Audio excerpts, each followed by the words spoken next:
guys, welcome back to another video on Watch Addiction channel. Today we're taking a look at the Orient Bambino Killer. I'm not 100% sure about that, but it is a pretty cool watch made by Orient.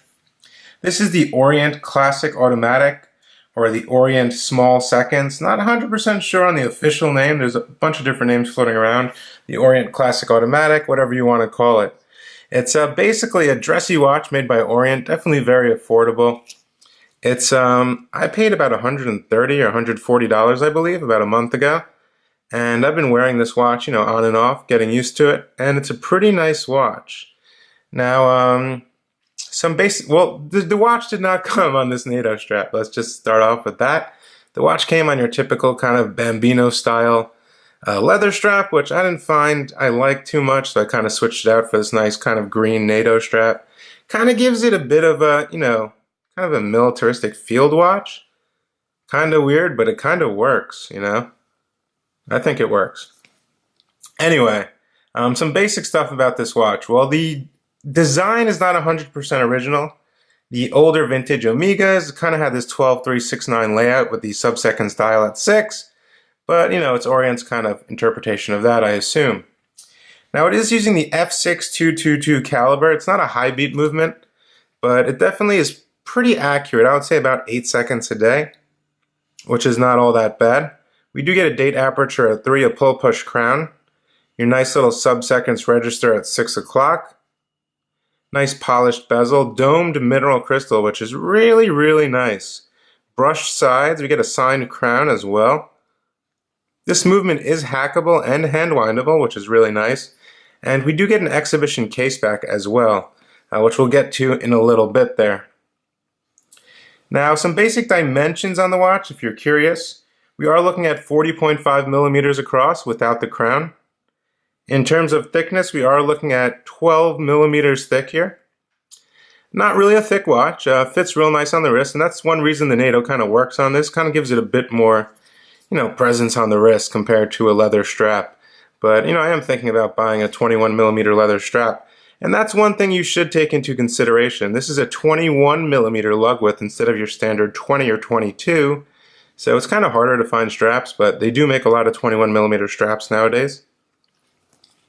Now, I really do like these kind of applied silver polished markers. They are really nice, the 12, 3, 6, and 9. They're done pretty nicely. If I can get you in a little closer there. You can see that. They are done really, really nicely. And, I definitely took note of that. Little Orient lions over here are applied. The crown is signed as well with the little lions. I do like that.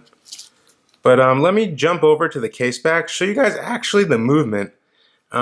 This is one of the first dress watches they have actually made where we get an exhibition case back. So here's a glimpse into one of Orient's in-house movements. And as you can see, it's really not that bad looking. Kind of plain.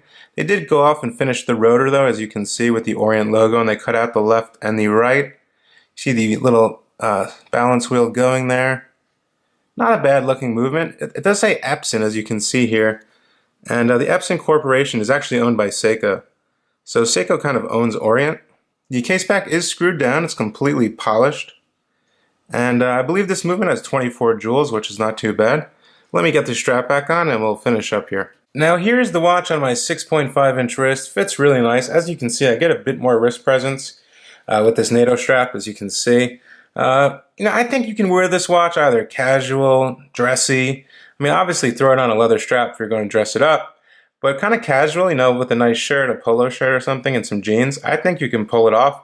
I've been doing it. I think it looks great.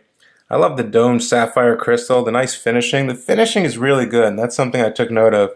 As you can see, the brush finishing is pretty good for this price point. And, Orient offers a whole lot of value for the money. And they're definitely great value watches. They last a long time.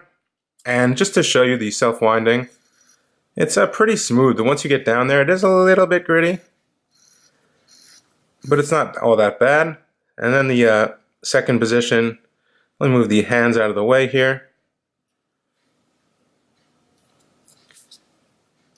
And then we can get a nice quick set date here, which is in white. I kind of wish it was in black. kind of to match the dial here, but hey, it works fine. I think it's okay for this price. Then your final position is your hacking position. As you can see, the sub-seconds register has come to a stop. We can precisely set the time on these nice polished hands here. And yeah, all in all, I think it looks pretty good for the money. I definitely like this watch better than the Orient Bambino. It's just something different. Not everybody has this watch. A lot of people have the Bambino. I love this nice dial, which looks like curved in the light due to the crystal here. I really like it. The sub-second dial is a little bit recessed in, gives it a little more visual excitement. And yeah, all in all, I think it's a great looking watch. If you want to pick one of these up, I'll drop a link below where I got mine, and you can grab one too. Pretty cool watch here, the Orient Classic Automatic. And that's pretty much going to be it for today. Definitely subscribe. I also have a full written article of this watch on my blog, watchaddiction.com. Follow me on Instagram at watchaddiction. And stay tuned, guys. There's a lot of cool stuff coming up, and you don't want to miss it. Bye.